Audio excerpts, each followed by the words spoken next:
Motorcycle নিয়ে rail line পারাপার করার সময় পাথরে লেগে স্লিপ করে পড়ে গিয়ে মৃত্যু হলো এক ব্যক্তির। ওই ব্যক্তির নাম সঞ্জয় সেন, 42 বছর বয়স। তার বাড়ি পুরুলিয়া শহরের রাধাকৃষ্ণ মোড় এলাকায়। পরিবারের লোকজনরা জানিয়েছেন, সঞ্জয় সেন সেচ দপ্তরে জুনিয়র ইঞ্জিনিয়ারের পদে চাকরি করতেন বিষ্ণুপুরে। সোমবার সন্ধ্যে নাগাদ পুরুলিয়া বাঁকুড়া 60 জাতীয় সড়ক ধরে সে বাড়ি ফিরছিলেন। তেলকলপাড়া রেল গেটে পার হওয়ার সময় অসাবধানতায় রেল লাইনের পাথরে স্লিপ করে পড়ে যায় তার রয়্যাল এনফিল্ড গাড়িটি। ঘটনাস্থলে গুরুতরভাবে জখম হয় সঞ্জয় সেন।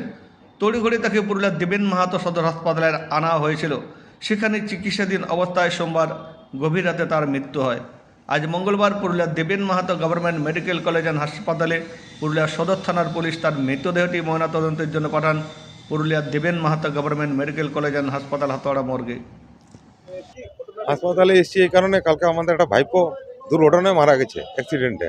ও ডিউটি করে ফিরছিল বিষ্ণুপুর থেকে, বাইক নিয়ে এসে পাথরে লেগে ছিটকে পড়ে যায়। পড়ে যাওয়ার পর ওকে হসপিটালে নিয়ে আসা হয়, এখানে তাকে মৃত বলে ঘোষণা করা হয়। উনি জুনিয়র ইঞ্জিনিয়ার ছিলেন সেই দপ্তর, বিষ্ণুপুরে পোস্টিং ছিল। বিয়ে শাদী আছে, একটা বাচ্চা আছে, মেয়ে। বাবা নেই, বাবা মারা গেছে। মা আছে, হ্যাঁ, বউ আছে, কাকা আছে।